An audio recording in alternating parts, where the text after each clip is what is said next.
누가복음 12장 15절 보겠습니다. 그들에게 이르시되 탐욕을 주의하고 조심하라. 사람의 생명이 그의 풍부한 소유물에 있지 아니하니라 하시니라. 아멘. 자, 오늘 여기서 이제 탐욕이란 말에 주목하시고요. 제가 오늘 드릴 말씀의 제목은 금전적 자유를 방해하는 것다. 이것에 대해서 여러분에게 오늘 말씀드리겠습니다. 지난 시간에 제가 금전적 속박에 대해서 여러분에게 말씀을 드렸어요. 그리고 또 금전적으로 자유롭게 되는 게 뭐냐, 이것에 대해서 말씀을 드렸어요. 금전적 속박이라고 하는 건 한마디로 돈에 매여서 자유롭지 않게 되는 거예요. 여러 가지로 우리가 이 세상을 살아가면서 하나님 앞에서 그 물질의 부분에 있어서 자유롭지 않게 되는 것, 이런 것들을 우리가 금전적으로 속박된다, 그렇게 말씀을 드렸고, 여기서부터 자유롭게 되는 것이 필요하다, 이런 말씀을 드렸어요. 자, 그런데 우리를 금전적으로 속박하는 경우들이 있어요. 그 경우들은 크게 두 가지인데, 하나의 경우는 어떤 경우냐면 어떤 핍박, 또 어떤 갈취, 이런 걸로 우리 것을 잃어버리는 거예요. 그럼 우리가 없게 되겠죠? 가난하게 되겠죠? 뭐 빈털터리가 되겠죠? 이렇게 하면 어떻게 우리가 물질을 가지고 자유롭게 하나님 섬기며 하나님의 일에 참여하면서 이렇게 살아갈 수가 있겠어요? 그런 경우가 하나 있을 수 있다는 거예요. 대표적으로 한 예를 성경에서 든다면 그 모세. 여러분, 모세는 부유한 환경에서 성장했어요. 왕자로 컸으니까 뭐 이집트의 보화를 보면서 잘 컸던 거죠. 그런데 모세가 생각이 바뀌었어요. 주의 백성, 이스라엘 백성과 함께 고통을 당해야겠다. 이 백성과 함께 살아야겠다라는 뜻으로 이집트의 모든 보화를 버리고 그리스도의 보상을 바라보면서 나아가는 그런 사람이 된 거 아닙니까? 자, 이런 경우 이렇게 주님 때문에 어떤 핍박으로 물질적으로 어렵게 되는 거, 가난하게 되는 거, 곤궁에 처하는 거, 이런 것들은 다 주님께로부터 오는 보상이 있다, 그렇게 생각하시면 되겠습니다. 우리가 손해보았으니까 주님께로부터 오는 보상이 있는 것은 당연한 거죠. 또 다른 경우는 어떤 경우냐면 이제 우리가 앞으로 살펴보려고 하는 거예요. 이것은 한 10가지 정도, 이런 것들로 우리가 이제 금전적 자유를 방해받는다, 금전적으로 속박된다, 이렇게 볼 수 있는데 이 10가지 것들을 살펴보려고 해요. 근데 오늘은 내용이 많으니까 한 3가지만 여러분에게 소개하는 시간을 갖겠습니다. 자, 그럼 첫 번째로 그게 뭐냐? 탐욕입니다. 탐욕. 이게 탐욕이 뭐냐? 탐욕은 물질을 향한 원함이에요. 이 단어를 제가 사전에서 찾아보니까 웹스터 사전에서는 좋게 말할 때도 있고 나쁘게 말할 때도 있더라고요. 좋게 말할 때는 간절히 원한다는 뜻이 있어요.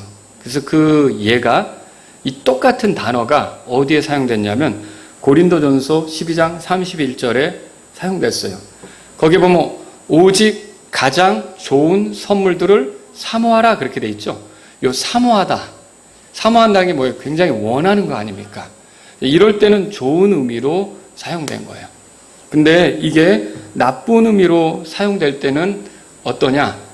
과도한 욕망, 불법적인 욕망을 가리키는데 이 단어가 쓰여져요. 킹제임스 성경을 보면 똑같은 단어라도 좋은 의미로 이렇게 사용이 될 때가 있고, 과도한 욕망, 불법적인 욕망을 표현하면서 이게 나쁜 의미로 사용될 때가 있다는 것을 볼 수 있는 거죠. 이런 과도한 욕망이나 불법적 욕망은 다 죄가 됩니다. 대표적으로 십계명을 보면요, 그 십계명에서는 탐욕이 금해졌습니다. 출애굽기 20장 거기 보면은요, 십계명이 소개되는데 17절에서 너는 내 이웃의 집을 탐내지 말라. 너는 내 이웃의 아내나 그의 남종이나 그의 여종이나 그의 소나 그의 낙이나 내 이웃의 소유 중 아무것도 탐내지 말라. 여기 이제 탐내지 말라라고 말한 단어가 바로 그 단어예요. 이거를 탐욕을 부리지 말라, 그런 뜻입니다. 무언가를 소유하고자 하는 욕구, 이게 잘못입니까? 뭘 갖고 싶다, 이거가 잘못이냐고요? 그렇지 않습니다. 소유욕은 지극히 정상적인 거예요. 근데 문제는 뭐냐면 내 것이 되도록 허락되지 않은 걸 가지려고 하는 거예요. 그러니까 그것은 내게 금해진 건데 그걸 가지려고 하는 거예요. 이런 것들은 분명히 과도한 욕망이 되는 거예요. 선을 넘는 욕망, 불법적인 욕망이 되는 거죠. 대표적으로 이웃의 아내를 갖고 싶다. 이건 죄죠. 이게 탐욕이 되는 거예요. 또 이웃의 상속지를 내가 갖고 싶어 한다. 아합이 그랬잖아요. 그죠? 이런 거 다 죄가 되는 거죠. 이런 거.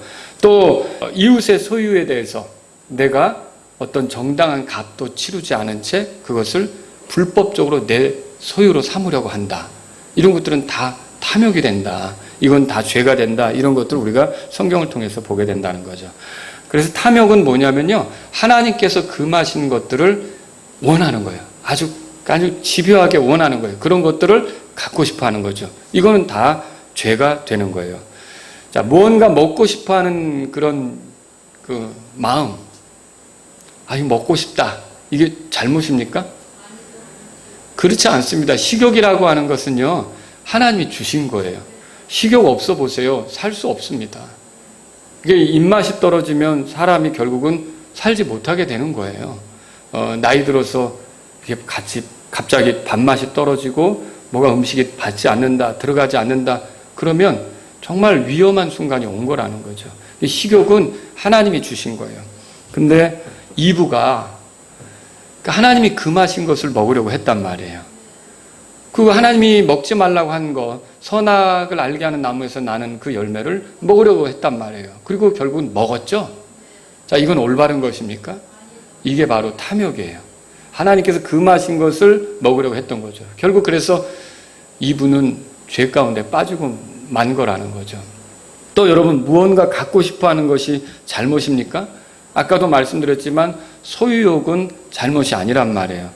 그런데 아간이 하나님께서 금하신 여리고의 거기에 물건을 자기 장막에 감춰놓고 자기 것으로 삼으려고 했던 것은 그건 분명히 탐욕이 되는 거예요. 그게 바로 죄가 되는 거죠. 그래서 하나님께서 금하신 그 여리고성에서 옷 이 한 벌을 취하고 또 은 200세겔, 50세겔 나가는 금덩어리 이런 것들을 취했던 것은 다 죄가 되는 거죠. 그래서 그 결과가 어땠어요? 이 탐욕 때문에 이스라엘이 그 다음 도시인 아이라는 도시를 치러 갈 때 제대로 성공하지 못했잖아요. 결국 이 아간과 그의 가족들이 다 같이 돌맞아 죽는 그런 비참한 결말에 이르게 되었던 거죠. 하나님은 이런 탐욕이 이스라엘 안에서 있지 않기를 원하셨던 거죠. 자, 여자와 성관계를 하고 싶어 하는 것이 잘못이냐? 그렇지 않습니다. 이게 성욕이라고 하는 것 하나님께서 주신 거예요. 근데 뭐가 문제죠? 뭐가 잘못이죠? 자기 아내가 아닌 사람하고 성관계를 하려고 하는 게 문제라는 거죠. 자, 이건 죄예요. 간음이죠. 그래서 보세요. 다윗이 자기 아내가 따로 있었단 말이에요. 근데 남의 아내가 목욕하는 걸 보고 그 아내를 데려다가 자기 침소로 불러들였던 거. 그리고 갖지 말아야 될 관계를 그 남의 아내, 이웃의 아내, 자기 신하의 아내와 가졌던 것은 탐욕이며 그게 죄가 된다는 거죠. 탐욕이 뭔지 알겠죠? 이 탐욕은 하나님께서 금하신 거고 허락지 않은 것들을 넘보고 그걸 원하는 거예요. 자, 근데 이런 것들에 빠져 지내면 결국 금전적으로 속박이 되고 자유롭지 않게 된다는 것을 성경이 말하고 있는 거라는 거죠.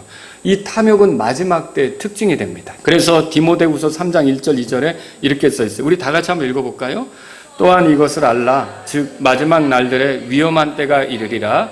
사람들이 자기를 사랑하며 탐욕을 부리며 자랑하며 교만하며 신성모독하며 부모에게 불순종하며 감사하지 아니하며 거룩하지 아니하며 그랬어요. 마지막 날들의 특징을 보니까 사람들이 자기를 사랑하고 탐욕을 부린다 그렇게 써 있어요.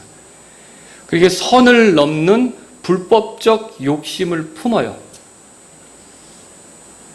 그러니까 하나님이 금하신 것을 갈망하는 거예요. 그래서 제가 얼마 전에 읽은 뉴스에서는 그런 게 있었어요. 남편이 집에 없는 동안 다른 남자를 데리고 들어와서 말하자면 부정한 일을 저질렀어요. 근데 우리나라 법으로는 이제 그거를 처벌할 수가 없는 거예요. 근데 남편이 워낙 화가 나서 내 집에 무단으로 침입했다는 죄로 고소를 하려고 한 거예요. 근데 법정에서 뭘로 그게 실랑이가 벌어졌냐면 이 아내도 자기 집 아닙니까? 아내가 자기를 그 외간 남자를 들인 거예요. 그러니까 무단침입이 아니라 반쪽 주인이 허락했으니까 문제가 없지 않느냐라는 거하고, 이 남편 쪽에 그래도 난 너무 억울하다. 어떻게 내 허락도 없이 내 집에 들어와서 이런 일을 벌일 수 있냐. 자, 이런 시절이 된 거예요. 자, 보세요. 법적으로도 하나님이 금하신 영역을 넘볼 수 있도록 만들어주고 있어요. 지금 마지막 시대가 그렇게 탐욕으로 가는 시대다라고 하는 거죠. 얼마나 사악하게 가는 겁니까? 죄를 져도 벌할 수 없는, 뭐라고 지적할 수 없는 그런 시절이 돼가고 있다는 거죠.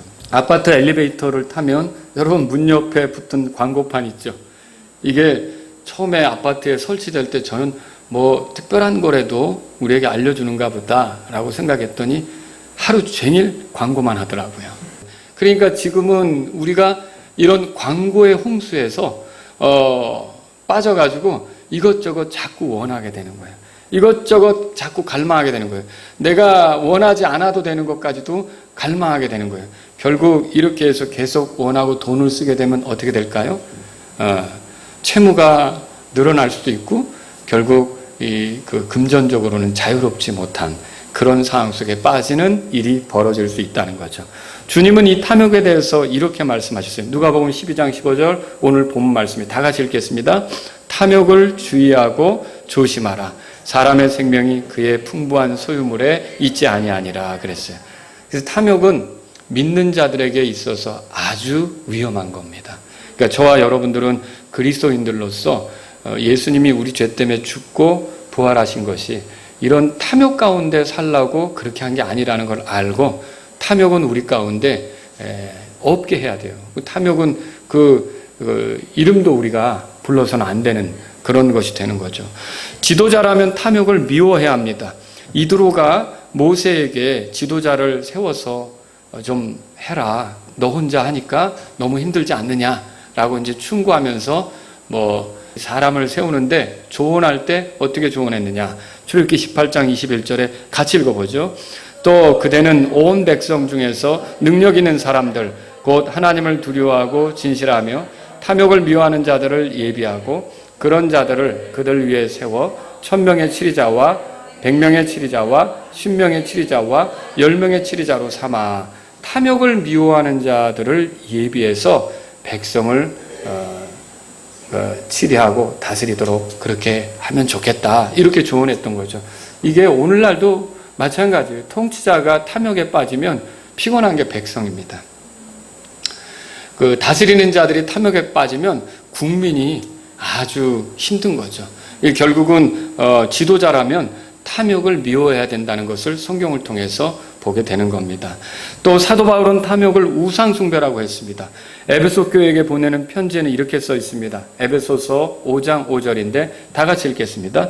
너희가 이것을 알거니와 음행을 일삼는 자나 부정한 자나 탐욕을 부리는 자 곧 우상숭배자는 결코 그리스도와 하나님의 왕국에서 아무 상속 유업도 받지 못하느니라. 자, 이거 보세요. 탐욕을 부리는 자 곧 우상숭배자 이렇게 말했어요. 그러니까 탐욕을 부리는 자를 우상숭배자처럼 다룬 거예요. 여러분, 이스라엘 백성이 멸망하게 된 이유는 우상숭배에 있는 겁니다. 그렇다면 이 탐욕이라고 하는 건 우리를 패망에 이르게 할 수 있는 그런 것이 된다는 걸 성경을 통해 발견하는 거죠. 골로새 교회에게 보내는 편지에도 이렇게 썼어요. 골로새서 3장 5절인데 우리 또 같이 읽겠습니다. 그러므로 땅에 있는 너희 지체를 죽이라. 그것들은 음행과 부정함과 무절제한 애정과 악한 욕정과 탐욕이니 탐욕은 우상숭배니라. 여기서도 탐욕은 우상숭배라고 그렇게 말했어요. 하나님이 우상숭배를 얼마나 싫어하십니까? 그 우상숭배 때문에 하나님께서 이스라엘 땅에 기근도 내리시는 거고, 우상숭배 때문에 하나님께서 주변 나라들을 데리고 와서 매로 사용하는 것이고, 이런 일이 있지 않았습니까? 근데 우리가 탐욕에 빠진다. 그러면 우상숭배에 빠진 것과 같은 그렇게 하나님을 진노케 하는 일이 된다는 것을 성경을 통해서 보게 된다는 것이죠. 사실 어떻게 보면요, 아나니아와 삽비라 아시죠? 이 사람들이 교회에서 자기들의 소유를 팔아 사도들의 발 앞에 드리기는 했지만 온전히 다 드리지 못했어요. 거기에 탐욕에 빠지는 게 있었던 거죠. 그러니까 성령님도 속이고 하나님도 속이는 그런 일이 있었던 거예요. 하나님께서 이 탐욕을 이렇게 기뻐하지 않는 거예요. 자, 거짓 교사들의 특징 중 하나가 뭐냐면 탐욕입니다. 베드로는 거짓 교사들에 대해서 이렇게 썼습니다. 베드로후서 2장 3절 우리 같이 읽겠습니다. 그들이 탐욕으로 말미암아 거짓된 말들을 가지고 너희를 상품 취급하리니 그들에 대한 심판은 오래되어 이제 지체하지 아니하며 그들이 받을 정죄는 잠자지 아니하느니라 그랬어요. 자, 여기 이 거짓 교사들의 특징은 어떠냐면 탐욕으로 거짓말들을 한대요. 그러니까 속이는 말을 하는 거예요. 그 자기를 따르는 사람들을 어떤 상품처럼 취급하고 거기서 뭐가 나와서 내 이득을 취할 수 있다고 생각하고 거짓말들을 하는 거죠. 그게 또 아주 능수능란합니다. 그래서 베드로후서 2장 14절에 이렇게 덧붙였어요. 또 읽어보겠습니다. 또 간음으로 가득한 눈을 가지고 죄를 그칠 줄 모르며 불안정한 혼들을 속이니 그들은 곧 탐내는 습관으로 마음을 단련시킨 자들이요 저주받은 자들이라. 그래서 거짓 교사들의 특징은 이 탐욕으로 가득해서 거짓말들로 사람들을 이렇게 속여서 그들이 내는 것들로, 그들이 이제 그들로부터 나오는 것들로 자기 이익을 취하려고 하는 그런 욕심에 빠진 자들이 거짓 교사들이다. 이것을 성경을 통해서 보게 되는 거죠. 그러니까 오늘날 목회자에게도 정말로 필요한 게 뭐냐라고 할 때 탐욕을 멀리하는 거예요. 탐욕을 부리지 않는 거죠. 그래서 디모데전서 3장 3절에 보면 바울이 목사인 디모데에게 그 목사의 자격을 소개하면서 이렇게 말한 게 있어요. 같이 읽어보겠습니다. 읽겠습니다. 자기를 술에 내주지 아니하며 구타하지 아니하며 더러운 이익을 탐내지 아니하며 오직 인내하며 말다툼하지 아니하며 탐욕을 부리지 아니하며. 그러니까 목사가 탐욕에 빠지면 그때부터 이제 눈이 어두워지고요. 거의 결국은 제대로 사역하기가 어려워지는 거죠. 그래서 목사에게는 탐욕을 부리지 않는 일이 있어야 된다. 그런 걸 성경을 통해서 보게 되는 겁니다. 탐욕은 성도들에게도 어울리지 않습니다. 목사에게만 어울리지 않는 게 아니라 이제 성도들에게도 어울리지 않는 것이다. 이렇게 우리가 알 수 있는 거죠. 에베소 5장 3절에 보세요. 그래서 이렇게 써 있습니다. 같이 읽겠습니다. 오직 음행과 모든 부정한 것과 혹은 탐욕은 너희 가운데서 한 번이라도 그 이름조차 부르지 말라. 그것이 성도에게 합당하니라. 우리가 이렇게 탐욕에 빠지게 되면요, 교회에서 징계를 받을 수도 있는 거예요. 그것을 어떻게 발견할 수 있냐면요, 고린도전서 5장에서 발견하는데, 고린도전서 5장 11절 13절 제가 읽습니다. 그러나 내가 이제 너희에게 쓴 것은 만일 형제라 불리는 어떤 사람이 음행하는 자이거나 탐욕을 부리는 자이거나 우상 숭배자이거나 욕설하는 자이거나 술 취하는 자이거나 강탈하는 자이거든 사귀지도 말고 그런 자와는 함께 먹지도 말게 하려 함이라.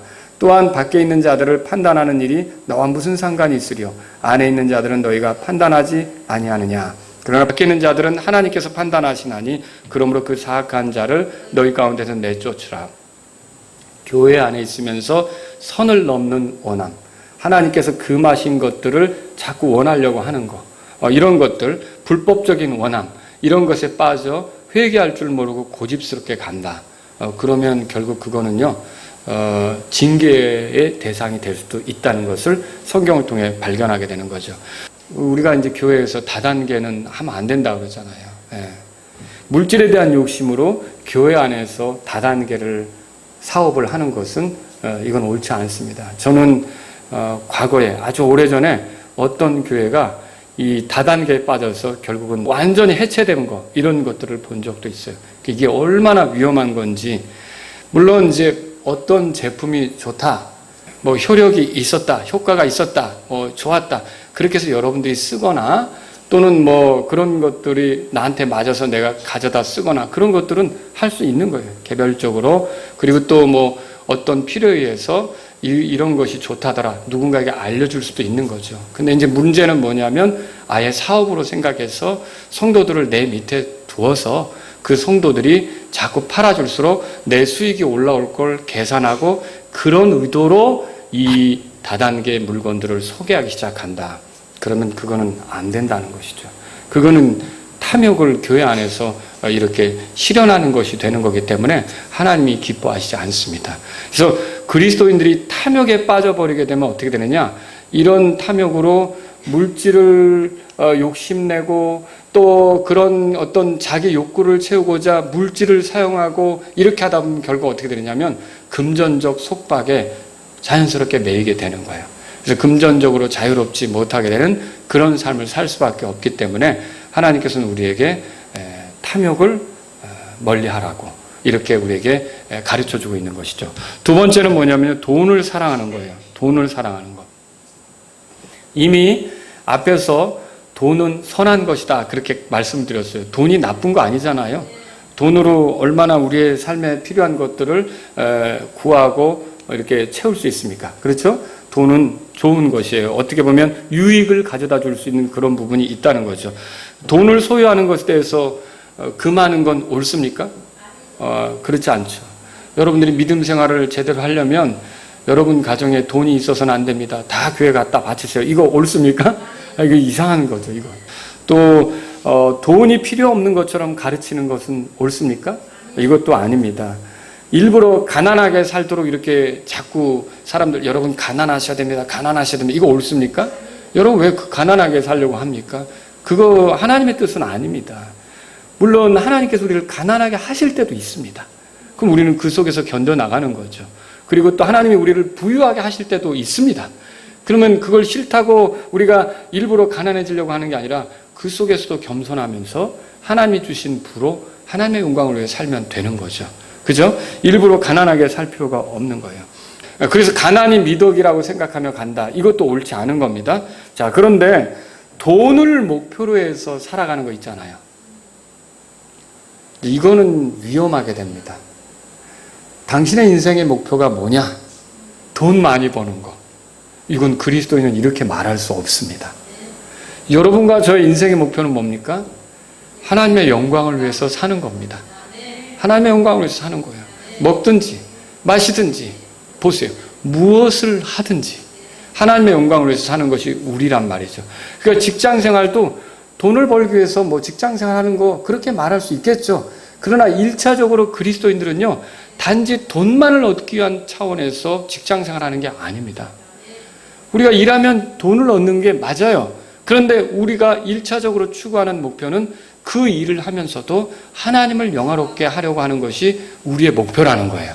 그러니까 이게 돈만을 목표로 해서 인생을 살게 되면 여러분은 그때부터 문제가 되는 거죠.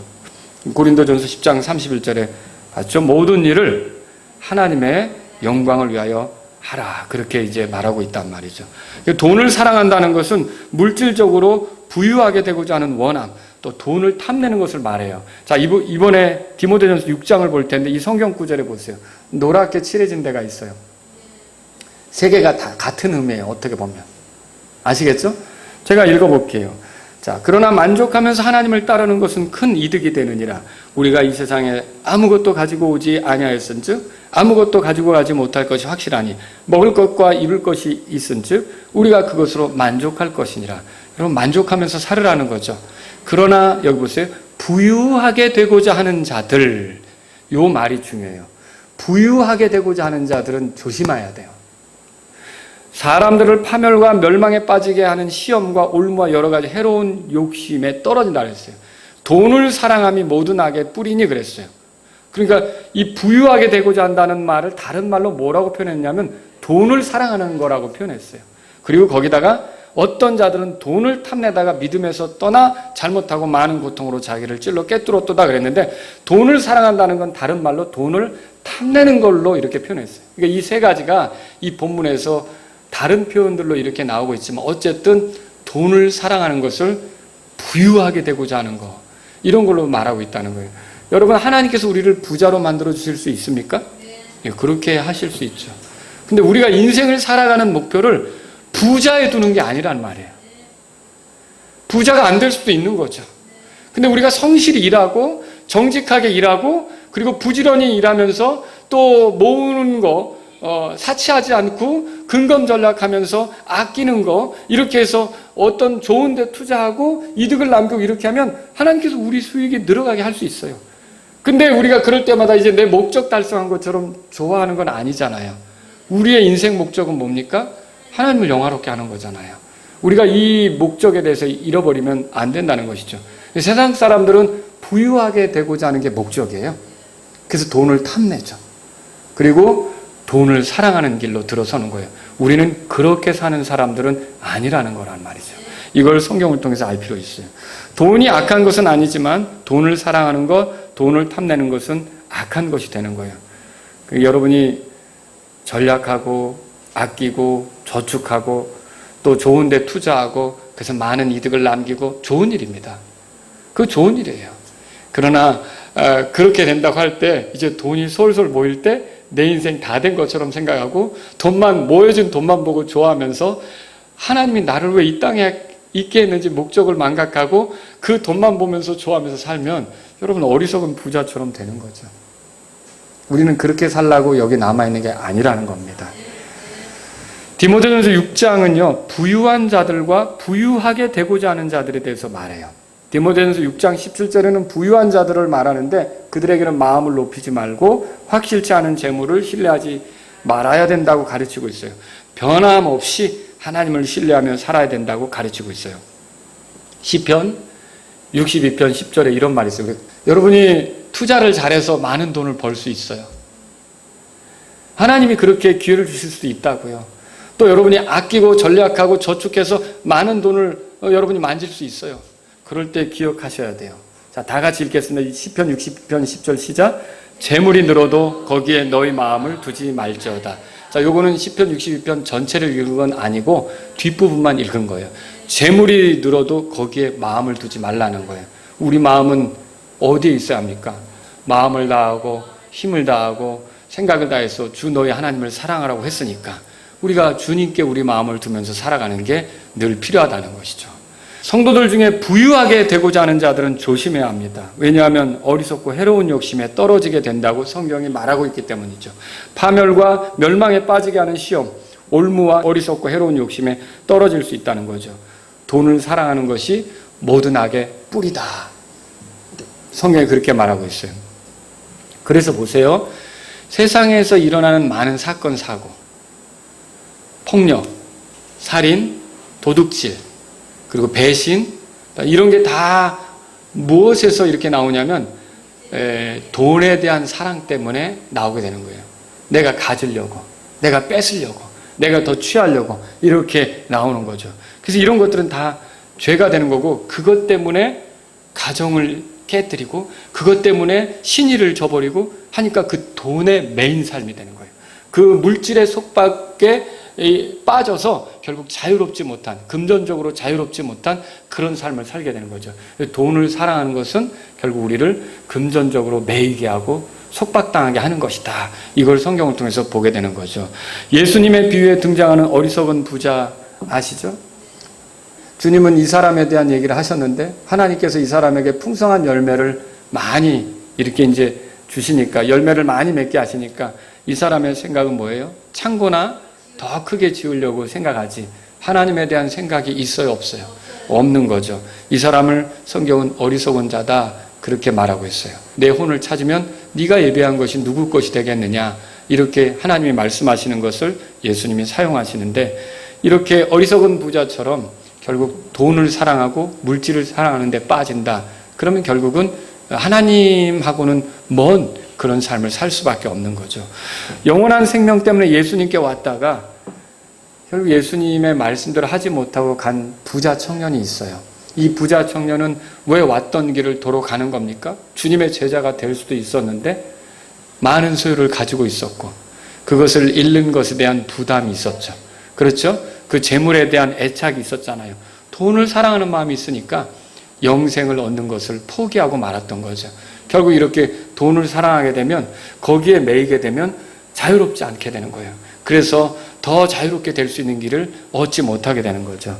돈을 사랑하는 것, 부유하게 되고자 하는 것, 돈을 탐내는 것은 믿는 자로 하여금 믿음에서 떠나 잘못하게 하고 자기를 찔러 꿰뚫기도 한다. 큰 상처를 내고 제대로 어떤 주님을 위해 헌신할 수 없게 만드는 그런 상황에까지 떨어지게 한다는 거죠.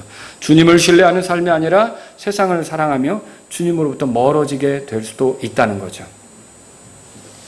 돈에 대한 사랑에 빠지면 사람이 또 인색하게도 되고요. 자, 우리가 금전적 자유를 뭐라고 얘기했어요? 첫 번째로 하나님께 드리는데 내가 돈 때문에 벌벌 떨지 않는 게 금전적으로 자유로운 거잖아요.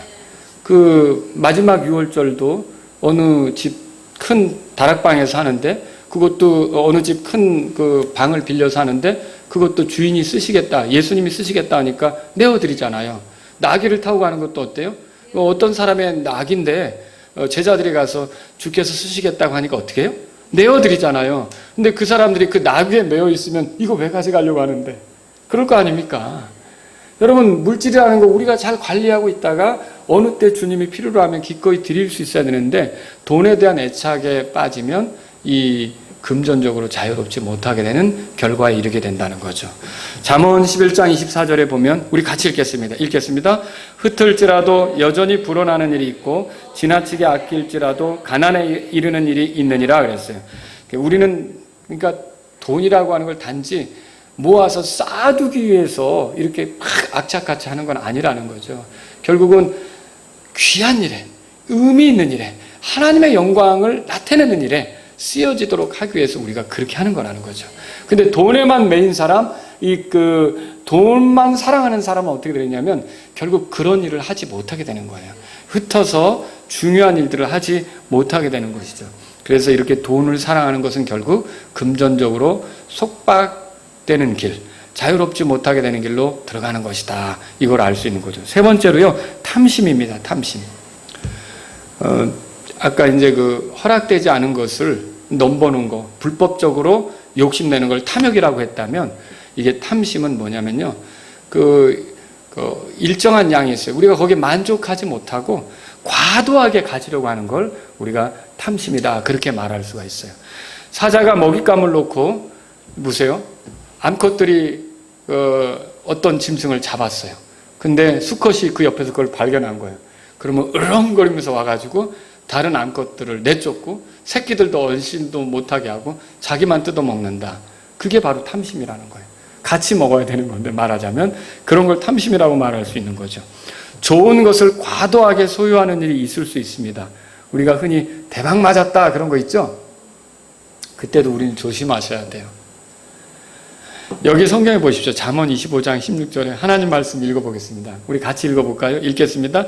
내가 꿀을 발견하였느냐? 내게 족한 만큼만 먹으라. 그것으로 배가 차서 내가 토할까 염려하노라. 아무리 좋은 것도 지나치면 토한다는 거죠. 여러분, 맛있는 밥이라도 꾸역꾸역 자꾸 먹으면 다시 토해낼 수밖에 없는 상황이 벌어지는 거예요. 적당히 먹는 거죠. 여러분, 무절제도 하나님이 기뻐하시지 않잖아요. 만족하고 감사할 줄 알고 그렇게 살아야 되는데 지나치게 욕심을 부리는 게 탐심이에요. 지나치게 욕심을 부리는 거. 자, 우리 이솝 이야기에 보면 그런 거 있죠. 고깃덩어리 물고 가던 개 한 마리.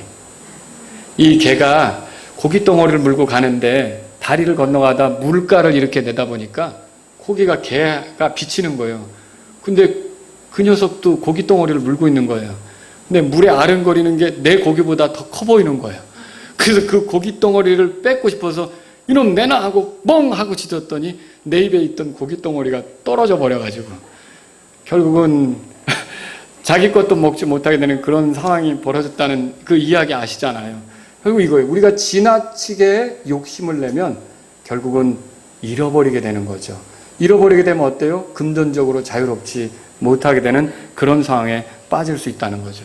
놀랍게도 복권에 당첨된 사람들, 그 뒷이야기를 조사한 경우, 그러면 그 사람들이 복권에 당첨돼서 행복했느냐? 이혼한 부부들도 있어요. 복권에 당첨된 순간부터 부부가 싸우는 거예요. 서로. 결국 그래서 갈라선 가정도 있고요.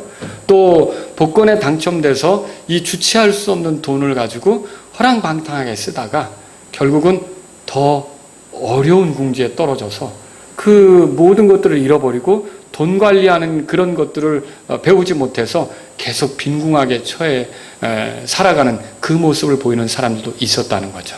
그러니까 이게 여러분이 갑자기 뭐 이렇게 부유하게 된다고 해서 좋아할 건 아니라는 거죠. 여기 성경 보세요. 내가 꿀을 발견하였느냐? 족한 만큼만 먹어라. 그렇게 말했는데 우리가 과하게 욕심을 부리면 항상 망가지게 돼 있다는 것을 알아야 되는 거죠. 적절하게 생각하셔야 되는 거예요. 탐심은 우리가 가지고 있는 것에 만족하지 못해서 나오는 거예요. 그래서 아까 디모데전서 6장에 돈을 사랑하는 게 왜 그렇게 되느냐? 먹을 것이 있고 입을 것이 있으면 족한 줄로 알아야 되는데 그것에 대해서 만족할 줄 모르고 자꾸만 그 지나치게 욕심을 부리는 거죠. 그렇게 하다 보면 돈을 사랑하게 되는 거죠. 이런 것들이 문제가 된다는 거죠. 전도서 5장 10절에 보세요. 다 같이 읽겠습니다. 은을 사랑하는 자는 은으로 만족하지 못하며 풍요를 사랑하는 자도 소득의 증대로 만족하지 못하리니 이것도 헛되도다 그랬어요. 이게 사람이 이런 그 물질 이런 것들로 만족할 줄로 생각하는데 사실 우리는 주 예수 그리스도로 만족할 필요가 있습니다. 그분이 우리를 구원하러 이 땅에 오셨다는 놀라운 사실 하나만으로도 우리에게 기쁨이 되지 않습니까? 예수님의 피로 우리가 죄들을 용서받았다는 이 사실 하나만으로도 우리가 위로가 되지 않습니까? 우리가 세상에서 그 부유한 사람, 그런 사람이 왜 마약을 하는 거예요? 그 넉넉해서 모자랄 것이 없는 사람, 그런 사람이 왜 자살을 하는 거예요? 그 도대체 무엇 때문에? 그 사람들에겐 공허함이 있는 거예요. 그러나 우리에게는 우리 안에 거하시는 예수님이 있지 않습니까? 그럼 우리는 행복한 거예요. 그럼 우리는 만족하며 기뻐하며 감사하며 살 필요가 있는 것이죠. 그게 우리의 삶이 되어야 된다는 거예요. 아합의 탐심에 대해서 여러분 읽어보셨죠? 나봇의 포도밭을 원했던 거예요. 근데 이거는 소유 상속지잖아요. 이것을 넘봐서는 안 되는 거예요. 나봇도 못 주겠다고 했어요. 하나님 말씀에 조상들로부터 넘겨받은 건 그렇게 할 수 없습니다. 그렇게 했단 말이에요. 그러니까 나봇이 그렇게 하는 건 하나님 말씀에 따라 하는 거란 말이죠. 그러면은 우리가 생각해 보세요. 아합이 이런 얘기도 했어요. 너 그거 주면 내가 다른 좋은 밭을 줄게. 다른 밭을 줄게. 아니 그 얘기도 했다고요. 그러면 자기에게 이미 밭이 있는 거잖아요. 그럼 있으면 그걸로 만족해야죠. 왜 남의 것을 더 지나치게 원하냐고요. 그리고 거기다가 그걸 얻겠다고 자기 아내 이세벨을 통해서 나봇까지 죽여요. 돌맞아 죽게 하잖아요. 그죠? 결국 이걸로 아합과 이세벨이 하나님의 심판에 직면하게 되는 걸 우린 성경을 통해 읽어보잖아요. 탐심은 결국 이렇게 사람을 망가뜨리는 거라는 거죠. 게하시의 탐심 여러분 읽어보셨죠? 분명히 엘리사는요. 나아만 장군이 온전하게 되어서 너무 고마워가지고 이거 드리고 싶습니다 할 때 나 받지 않는다 그랬어요. 그래서 그냥 돌려보냈다고요. 근데 저마치 갔을 때 게하시가 어떻게 해요? 쪼로로 쫓아가가지고 우리 선생님 엘리사 선생님이 이런 거 필요하대. 사실 그런 적 없거든요. 그리고서 그 필요한 물건을 가지고 오잖아요. 이 나아만에게 들었던 나병이 누구에게로 가는 거예요? 게하시에게 들어버린 것을 성경을 통해 읽어보잖아요. 탐심이 사람을 망가뜨린다는 거죠. 결국 저와 여러분들이 이런 탐심에 빠지면 금전적으로 자유롭지 못하고 또 속박되어서 하나님을 섬기는데 매이게 되는 것을 우리가 알아야 된다는 것이죠. 잠언 15장 27절에 이렇게 써 있어요. 탐심은 자기 집을 괴롭게 한다. 그렇게 되어 있는데 읽어봅시다. 이익을 탐하는 자는 자기 집을 괴롭게 하나 뇌물을 미워하는 자는 살리로다. 중국으로부터 돈 받고 중국의 기밀을 넘기는 기술자들은 여긴 자기 집을 괴롭게 한다고 그랬는데요. 이런 이익을 탐하는 자는 자기 나라를 괴롭게 하는 거예요.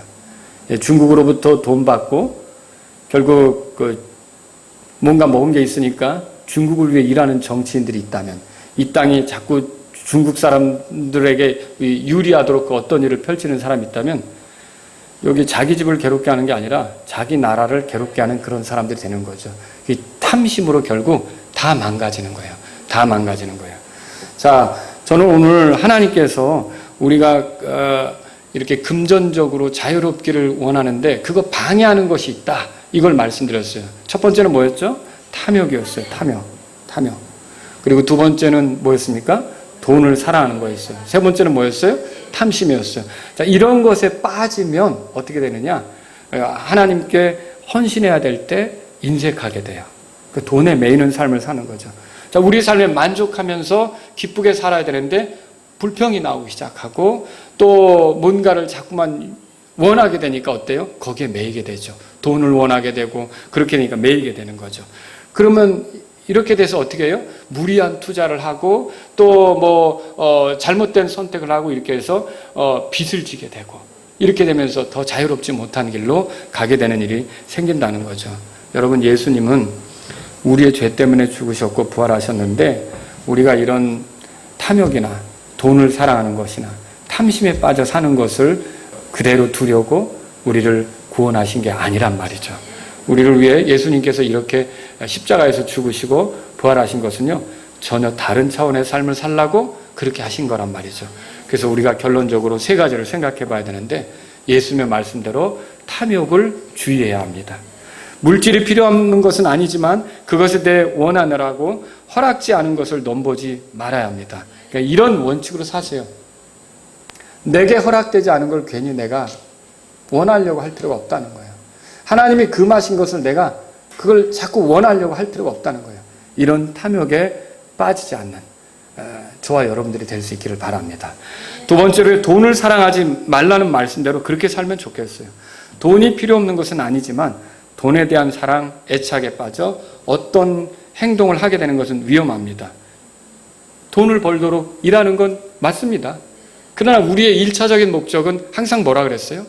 하나님의 영광을 위한 거라 그랬죠. 이 돈을 버는 거, 이게 필요한 일이지만 그게 전부는 아니란 말이에요. 우리의 전부는 공정한 방법으로 돈을 벌면서 하나님을 영화롭게 하는 거고, 부정과 불법을 사용하지 않으면서 그 돈을 벌어서 하나님을 기쁘게 하는 거란 말이죠. 그러니까 우리는 매사에 하나님을 기쁘게 하려고 하는 거죠. 이득을 남기는 거, 투자하는 거, 여러분 좋습니다. 사고팔고해서 뭔가를 남기는 거 좋습니다. 그래서 여러분의 재산이 늘어가는 거 좋습니다. 그러나 그럴 때라도 여러분의 마음이 재물에 있지 않고 겸손히 주님을 신뢰하는 사람들이 될 수 있기를 바랍니다.